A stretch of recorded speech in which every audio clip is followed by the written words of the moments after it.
హన్మకొండ జిల్లా అదనపు కలెక్టర్ గా పనిచేస్తున్న వెంకటరెడ్డిని ఏసీబీ అధికారులు రెడ్ హ్యాండెడ్ గా పట్టుకున్నారు. మోడల్ స్కూల్ పునరుద్ధరణ ఫైల్ ప్రాసెసింగ్ కోసం లంచం డిమాండ్ చేసిన వెంకటరెడ్డిని ఏసీబీ అధికారులు అదుపులోకి తీసుకున్నారు. వెంకటరెడ్డి నివాసంలో సోదాలు నిర్వహించిన ఏసీబీ అధికారులు 30 లక్షల నగదును స్వాధీనం చేసుకున్నారు. హైదరాబాద్, నల్గొండ, మిర్యాలగూడలో ఏసీబీ అధికారులు ఏకకాలంలో దాడులు నిర్వహించారు.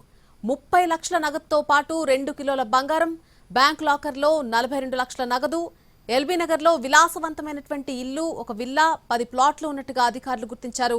వెంకటరెడ్డి ఆస్తులు 10 కోట్లకు పైగా ఉన్నట్టుగా ఏసీబీ అధికారులు అంచనా వేస్తున్నారు.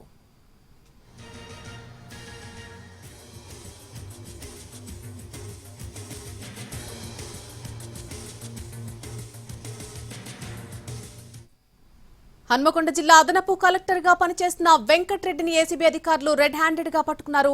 మోడల్ స్కూల్ పునరుద్ధరణ ఫైల్ ప్రాసెసింగ్ కోసం లంచం డిమాండ్ చేశాడు వెంకటరెడ్డి. ఆయన్ని ఏసీబీ అధికారులు అదుపులోకి తీసుకున్నారు. వెంకటరెడ్డి నివాసంలో సోదాలు నిర్వహించిన ఏసీబీ అధికారులు 30 లక్షల నగదును స్వాధీనం చేసుకున్నారు. హైదరాబాద్, నల్గొండ, మిర్యాలగూడలో ఏసీబీ అధికారులు ఏకకాలంలోనే దాడులు నిర్వహించారు. 30 లక్షల నగదుతో పాటు 2 కిలోల బంగారం, బ్యాంక్ లాకర్లో 42 లక్షల నగదు, ఎల్బీ నగర్ లో ఉన్నటువంటి విలాసవంతమైనటువంటి ఇల్లు, ఒక విల్లా, 10 ప్లాట్లు ఉన్నట్టుగా అధికారులు గుర్తించారు. వెంకటరెడ్డి ఆస్తులు 10 కోట్లకు పైనే ఉన్నట్టుగా ఏసీబీ అధికారులు అంచనా వేస్తున్నారు.